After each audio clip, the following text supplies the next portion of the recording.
నాగర్ కర్నూలు జిల్లా పదరా మండలం మధ్యమడుగు గ్రామంలో శ్రీ బబ్బతి ఆంజనేయ స్వామి వార్షిక బ్రహ్మోత్సవాలు వారం రోజుల పాటు అంగరంగ వైభవంగా జరిగాయి.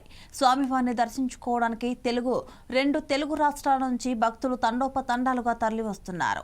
మాలాధారణ చేసి 41 రోజులు కఠోరమైన దీక్ష చేపట్టిన స్వాములు బ్రహ్మోత్సవాలు సందర్భంగా మాల విరమణ కార్యక్రమంలో పాల్గొంటున్నారు. బ్రహ్మోత్సవాలకు ప్రత్యేక బస్సులు ఏర్పాటు చేశారు ఆలయ ఈవో. భక్తులకు ఎలాంటి ఇబ్బందులు లేకుండా అన్ని సౌకర్యాలు కల్పించామని ఆలయ చైర్మన్ రాములు తెలిపారు. నా పేరు బెల్లంకొండ రంగాచారి, శ్రీ బబ్బతి ఆంజనేయ స్వామి మధ్యమడుగు దేవస్థానం ఈవోని. ఈ దేవాలయం నందు మార్గశీర్ష శుద్ధ ఏకాదశి నుండి తేదీ 11/12/2024 నుండి తేదీ 15/12/2024 మార్గశుద్ధ పౌర్ణమి వరకు 5 రోజుల పాటు వార్షిక బ్రహ్మోత్సవములు అత్యంత వైభవంగా జరపబడుతున్నవి.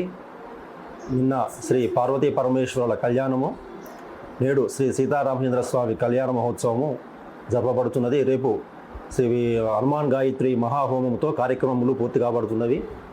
ఈ దేవస్థానంకు వచ్చు భక్తులకు మంచినీటి సౌకర్యము, చలవ పందిళ్ళు, అన్నదాన కార్యక్రమం లాంటి ఏర్పాటు చేయడం జరిగినది. ఇప్పటి వరకు దాదాపు 20,000 మంది భక్తులు దర్శించుకున్నారు. ఇంకా 30,000 మంది భక్తులు వచ్చే అవకాశం ఉన్నది. వాళ్ళందరికీ కూడా సరి అయిన సదుపాయాలు ఈ దేవస్థానం నుండి ఏర్పాటు చేయడం జరిగినది. నేను జయరాం గురు హనుమ దీక్ష గురుపీఠాధిపతి నేను మాట్లాడుతున్నాను. మధ్యమడుగు ఆంజనేయ స్వామి దీక్ష 1992లో స్వామివారి కళలో చెప్పిన ప్రారంభం చేసినాను.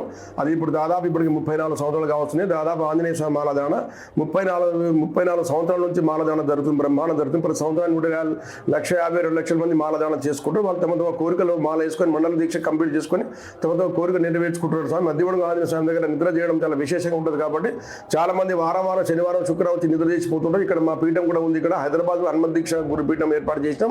దాంతోపాటు మధ్యమడుగు ఆంజనేయ స్వామి టెంపుల్ దగ్గర కూడా ఒక హనుమ దీక్ష గురుపీఠం ఏర్పాటు చేసాం.